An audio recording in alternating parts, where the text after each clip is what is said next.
Olá, queridos irmãos, nós que somos casados, esse é o nosso momento do casamento. E eu quero compartilhar com você, assim como você, casado como eu, uma palavra de Deus para o nosso coração. E o texto de hoje é Malaquias capítulo 4, versículos 5 e 6, que diz: E eis que vos enviarei o profeta Elias antes que venha o grande e terrível dia do Senhor. E ele converterá o coração dos pais aos filhos e o coração dos filhos aos seus pais, para que eu não venha e fira a terra com maldição. Recentemente nós estudamos em uma das classes da escola dominical para casais como é que devemos lidar com pecados na nossa família. O pecado certamente sempre será algo que vai entristecer e ferir o coração do nosso Pai Celestial, especialmente nos nossos relacionamentos conjugais. As famílias hoje enfrentam problemas muito sérios, como na economia, enfermidades, desempregos, enfim, mas não há problema maior na família do que o pecado, que pode minar mesmo as nossas relações e trazer as nossas famílias cativas ao poder e à influência de Satanás. Então, quando você olha para a Bíblia, Jó era um homem que tinha um cuidado, de orar pela sua família, de santificar os seus filhos, porque ele tinha medo e temor que os seus filhos pecassem contra Deus. Jó tinha um cuidado muito grande com a sua família, um zelo excepcional, porque ele temia que realmente os seus estivessem pecando contra o Senhor. Essa era a sua maior preocupação. Por isso ele orava e jejuava pelos seus, pela sua família, em especial pelos seus filhos. Ao contrário disso, nós vemos que alguns homens na Bíblia não tiveram a mesma atitude enquanto pais. Deus, quando advertiu Israel ao sair do Egito, disse: olha, tenham cuidado de tudo quanto vocês forem fazer, observem os meus estatutos e os meus juízos. Mas um homem, por exemplo, segundo o coração de Deus, como foi Davi, não teve a mesma postura de Jó em relação à sua família. Davi era rei em Israel, um homem segundo o coração de Deus, mas depois que ele tem uma vitória extraordinária contra Golias, aquele que afrontava o exército de Israel, Davi foi tomado por um pecado chamado adultério e homicídio ao mesmo tempo, quando ele cobiçou a mulher de Urias. E ele trama toda uma situação para deitar com ela, e a partir de então a Bíblia fala que quando Natã foi repreendê-lo, ele disse: olha, a partir de hoje, Davi, a espada nunca mais se apartará da sua casa. Então o pecado na nossa família pode trazer consequências muito graves. E Deus quer que nós tratemos isso de uma forma clara e de uma forma bem intencional. Ora, na vida de Davi as consequências foram várias, como por exemplo, após esse incidente de Davi, houve o incesto entre Amnon e Tamar.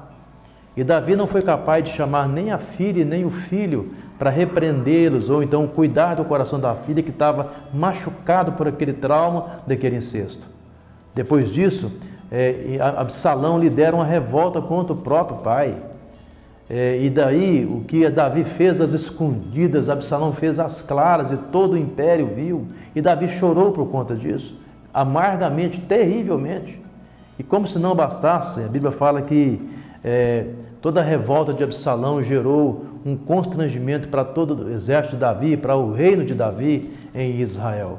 Davi sofreu muito por causa do pecado na sua família, que ele não foi capaz de cuidar, não foi capaz de exortar os seus filhos e de tratá-los na sua devida proporção.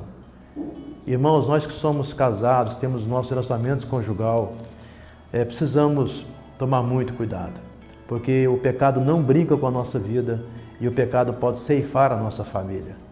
Então, aqui o profeta Malaquias disse que ele converteria o coração dos pais aos filhos e o coração dos filhos aos pais, e ele está falando de Jesus, para que ele não viesse e ferisse a terra com maldição.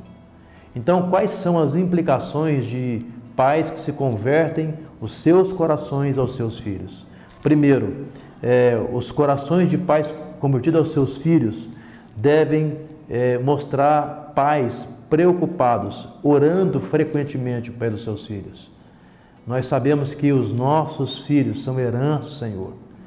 E eles são cuidados por nós como presente de Deus e nós um dia vamos devolvê-los para Deus. Ora, Salomão escrevendo aos Provérbios diz: ensina a criança no caminho que for andar, e ainda quando for velho, não se desviará dele. Tome cuidado com os pecados que você porventura puder ver dentro da sua casa. Não hesite em corrigi-los em tempo mesmo, para que Deus não venha e fira a sua casa ou a sua família. Mas também pais convertidos aos seus filhos, eles não ignoram os pecados da sua casa.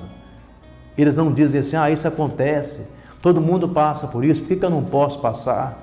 Ou seja, nós não vamos entrar no relativismo do mundo, nós vamos entrar naquele que a Bíblia diz ao nosso coração. E Davi, quando ele se calou e deu conta de quanto ele sofreu por causa dos seus pecados, que assolavam a sua consciência e a sua alma todos os dias. Nós não podemos nem queremos isso para os nossos filhos. Então há uma terceira verdade, que corações de pais convertidos aos seus filhos se mostram presentes o tempo todo. É preciso, irmãos, como pais, que assumamos a nossa responsabilidade. O mundo está aí oferecendo tantas coisas perniciosas e muitas vezes nós percebemos, nós não somos bobos, que o coração dos nossos filhos ficam tendenciosos e curiosos a fazer aquilo que nós sabemos que não vai dar certo e que não convém à santidade, que não agrada a Deus. Então eu tenho que ser um pai presente na vida dos meus filhos. E finalmente, um coração de um pai convertido aos seus filhos, eles fazem tudo para a glória de Deus. Quando nós privamos os nossos filhos de tantas coisas e cuidamos do coração deles para que eles não pequem contra o nosso Deus, nós estaremos tendo a melhor das motivações, que é a santidade da nossa casa e, sobretudo, a honra do nome de Deus na nossa família. Que assim seja, que nós não ignoremos os pecados que podem acontecer contra a nossa casa, mas que sejamos responsáveis, que sejamos, irmãos, prontos para tratá-los e contemos sim com a misericórdia e com a graça de Deus e com a intercessão constante do Espírito Santo de Deus por nós, em nome de Jesus. Que assim seja, para a honra e glória do nosso Pai Celestial. Tenha um lar muito abençoado. Deus, nós oramos para que realmente o pecado não venha, ó Deus, exterminar, não venha assolar a nossa casa e a nossa família. Dê ao nosso coração, enquanto pais, corações de fato convertidos aos nossos filhos e muito mais à Tua palavra e ao Teu propósito. É o que nós te pedimos, em nome de Jesus. Amém.